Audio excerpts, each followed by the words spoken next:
जय हिंद दोस्तों।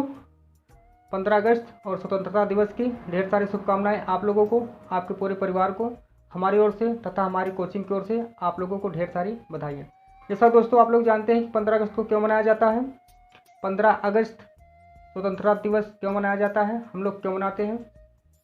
तो इस दिन हमारे देश के वीर सपूत, हमारे देश के जो महान व्यक्ति थे और महापुरुष थे, इन सभी लोगों ने अपना बलिदान देकर, अपना खून जो है बांट कर, जान लीजिए, इस देश को आज़ाद कराया था और इस जो हमारी भारत माता है इनकी रक्षा की थी। तो ऐसे ही जो है हम लोगों को एकजुट होकर एक साथ रहकर काम करना चाहिए ताकि हम देश को आगे बढ़ा सकें। ऐसे ही उस समय जब देश गुलाम था, लगभग 200 साल तक गुलाम था अंग्रेज़ों का देश।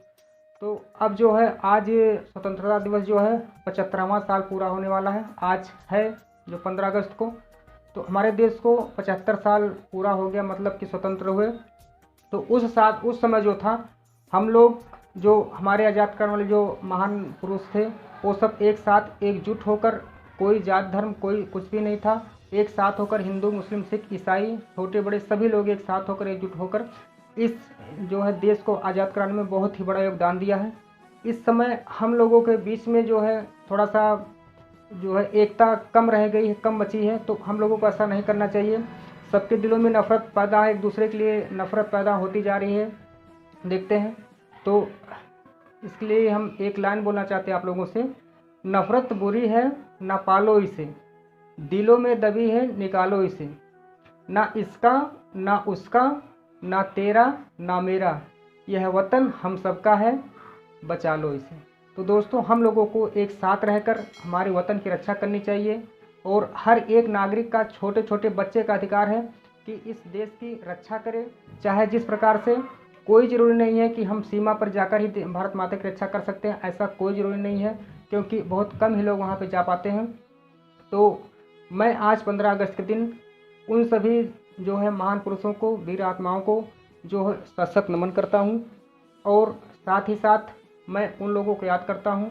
याद तो हम लोगों को जो है उन लोगों को रोज़ करना चाहिए, लेकिन क्या बात है कि आज का पर्व जो, आज का दिन हम लोग इतनी अच्छी तरह से मनाते हैं और मनाना भी चाहिए और झंडा तिरंगा हमारा लहराना चाहिए। तो देखिए दोस्तों, यह बात हवाओं को बताए रखना, यह बात हवाओं को बताए रखना, रोशनी होगी चिरागों को जलाए रखना, लहू बांटकर जिसकी हिफाजत की है हमने, लहू बांटकर जिसकी हिफाजत की है हमने, ऐसे तिरंगों को सदा दिल में बसाए रखना। तो दोस्तों, मैं ज़्यादा समय नहीं लेते हुए मैं बताता हूँ कि जो है ये जो तिरंगा है, तिरंगा होता है, हमारे तिरंगे में 3 रंग होते हैं और जो अशोक चक्र होता है उसको लेकर 4 रंग हो जाते हैं। फिलहाल 3 ही रंग की बात की जाती है। तो इसमें मैं आप लोगों को बताऊंगा, ये जो तिरंगा है, जय हिंद वंदे मातरम, ऐसे तिरंगा को लहराया जाता है हमेशा। तो कहते हैं तिरंगा हम लोगों के लिए जो है ऐसा करना चाहिए, तिरंगा के प्रति ऐसा प्रेम और व्यवहार ऐसा होना चाहिए कि भगवान अगर हवा को बंद कर दें एक बार, तो हम लोगों की आखिरी सांस तक, हम आखिरी सांस से इस तिरंगा को लहराएंगे। ऐसा विचार हम लोगों के बीच में रखना चाहिए।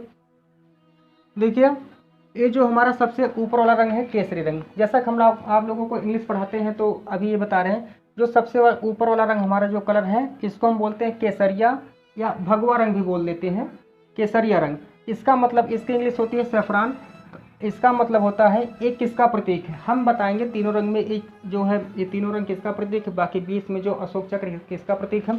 तो पहला जो केसरिया रंग हमारा है, ये हिम्मत का, ऊर्जा का, बलिदान का और त्याग का प्रतीक है। क्योंकि जो हमारे महापुरुष लोग थे, उन लोग क्या थे, हिम्मत ना होती तो देश आज़ाद ना होता, ऊर्जा भी चाहिए और बलिदान भी दिए हैं और त्याग भी किए हैं। कितने महापुरुष ऐसे थे कि जो है उनका जो है शादी होने वाली थी, लेकिन शादी को ना करके रातों रात छोड़ करके क्या किए, शादी के दिन भाग करके या शादी के पहले भाग करके क्या किए, वो सब देश को आज़ाद कराने के लिए अपने आप को जो प्राण की आहुति देती भारत माता के लिए। तो ऐसा इसीलिए कहा जाता है, इसमें हिम्मत, ऊर्जा, बलिदान और त्याग, ये सब हम लोगों के अंदर भी होना चाहिए, तभी जाके हमारा जो है देश एकत्र होगा। एकता हम लोगों के लिए बहुत ज़रूरी है। अब देखिए, दूसरा जो सफ़ेद आता है बीच में, ये जो सफ़ेद रंग है, ये क्या है, सच्चाई का प्रतीक है, ईमानदारी का प्रतीक है और शांति का प्रतीक है। यानी कि हमेशा हमको सच्चे रास्ते पर होना चाहिए, ईमानदारी होनी चाहिए और शांति होनी चाहिए। शांति का मतलब ये होना चाहिए कि हमें एक दूसरे से लड़ना झगड़ना नहीं चाहिए, ऐसा कुछ नहीं करना चाहिए, तो इसलिए शांति का प्रतीक है। देखिए दोस्तों, साथ कभी कुछ नहीं जाएगा, ना तो कोई लेकर आया कुछ और ना तो कुछ कोई लेकर जाएगा, बस लास्ट में सबसे ही ईमानदारी बच जाएगी आदमी की, उसकी ईमानदारी बचती है। ठीक है। और तीसरा रंग जो हमारा हरा है, इसको ग्रीन हम बोलते हैं, ग्रीन हम हिंदी में लिख दिए, सॉरी, इसको ग्रीन बोलते हैं। ये क्या है? ये हमारी जो है प्राकृतिक हरियाली उसका प्रतीक है, यानी कि ये हमारी जो हरियाली है प्राकृतिक है, इसका प्रतीक है। हमारा देश हमेशा हरा भरा होना चाहिए, हमेशा हरा भरा रहेगा, हमेशा हरियाली छाई रहेगी हमारे देश में, हमारे भारत में, ये जो इसका प्रतीक है। ठीक है। तो देखिए, ये जो इसको कैसे कोई भूल सकता है? सबसे ऊपर जो है, सबसे ऊपर रहता है सूरज रहते हैं, हमारे सूर्य देवता रहते हैं सबसे ऊपर, तो इनका रंग ऐसे जब निकलता है ऐसे निकलता है सबसे ऊपर, ना तो सूरज कभी खत्म होगा और ना ही हमारा तिरंगा कभी खत्म होगा, इसीलिए इसका प्रतीक है सूरज है, समझ लीजिए अब ऐसे समझने के लिए। और जो सफ़ेद रंग हमारा है, ये सच्चाई, ईमानदारी, शांति, ये सब कहाँ पर रहेगी? बीच में ही रहेगी, यानी सबसे ऊपर सूरज और बीच पृथ्वी नीचे है और उसके बीच में सच्चाई बची रहेगी हम लोगों के बीच में। और सबसे नीचे जो आता है ये है हरा रंग। हरा रंग प्राकृतिक यानी कि हरियाली, हरियाली कभी हमारे जो भारत की खत्म नहीं होने वाली है। ठीक है दोस्तों। तो जो है झंडे को हमेशा देखिए ऐसे लहराना चाहिए, झंडे को टेढ़ा नहीं करना चाहिए, ना तो उल्टा करना चाहिए। हाँ, कुछ लोग होते हैं जो है, कुछ लोग गलतियों से और कुछ लोग खुद जानबूझकर झंडा, जैसे 26 जनवरी को स्कूल में जाएंगे, विद्यालय में, कॉलेज में सभी लोग जाएंगे, उसके बाद जब उसका काम निकल गया तो उसको फेंक देते हैं लोग रोड पर, वो देखने में बहुत बुरा लगता है। कभी भी हमारा झंडा ज़मीन से टच नहीं होना चाहिए, कभी भी हमारा जो तिरंगा है ये कभी ज़मीन पर नहीं रहना चाहिए। अगर किसी का तिरंगा गलती बस छूट गया, ज़मीन पर गिर गया है, तो आप लोगों से रिक्वेस्ट है हाथ जोड़ करके कि आप लोग उस तिरंगे का सम्मान करिए, उस तिरंगा का जो है रक्षा करिए। आप लोग उसको उठा करके कहीं पर लगा दीजिए, या तो घर पे ले जाके कहीं पर लगा दीजिए, ऐसा मत करिए। जिसका गलती से हो जाता है कोई बात नहीं, आप ही उठा सकते हैं, उठा दीजिए उसको, लेकिन आप लोग कोई भी इसमें से जानबूझकर तिरंगे को फेंके मत, क्योंकि इसी तिरंगे के लिए क्या है, कितने लोगों ने कितना बलिदान दिया है। देखिए, इसके आगे थोड़ा सा बात हम बताएंगे आप लोगों को। 15 अगस्त को मनाते हैं जो है स्वतंत्रता दिवस। इसी दिन हमारा देश क्या हुआ था? स्वतंत्र हुआ था, इसीलिए 15 अगस्त को स्वतंत्रता दिवस मनाते हैं।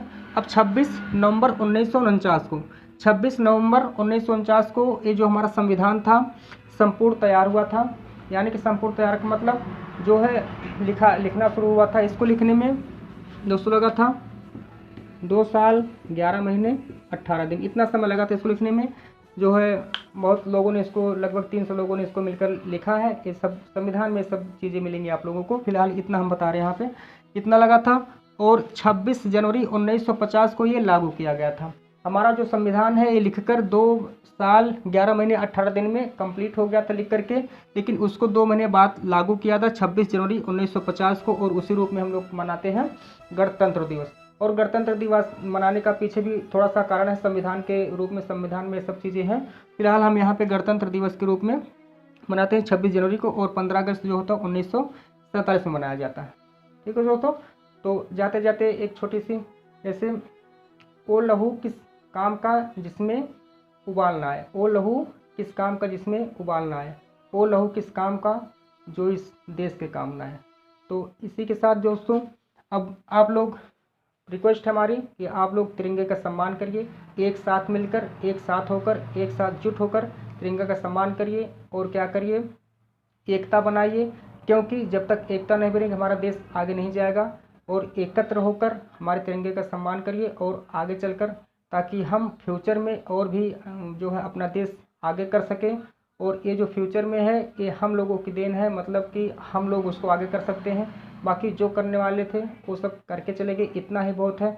हम लोग बहुत ही सौभाग्यशाली हैं जो कि स्वतंत्र देश में पैदा हुए हैं। स्वतंत्रता क्या होती है ये उन लोगों से पूछिए जो है, जो गुलामी क्या होती है उन लोगों से पूछिए जो गुलामी देखे हैं, जो इसमें जो है गुलाम था हमारा देश जब 200 साल तक, तब उसमें थे वो। और हम लोग बहुत ही भाग्यशाली हैं जो कि स्वतंत्र भारत में पैदा हुए हैं। हमें गर्व है कि हम भारत देश में पैदा हुए हैं दोस्तों। ठीक है, इसी के साथ हम अपने जो है वाणी को विराम देते हुए, तो जय हिंद दोस्तों, वंदे मातरम, जय भारत।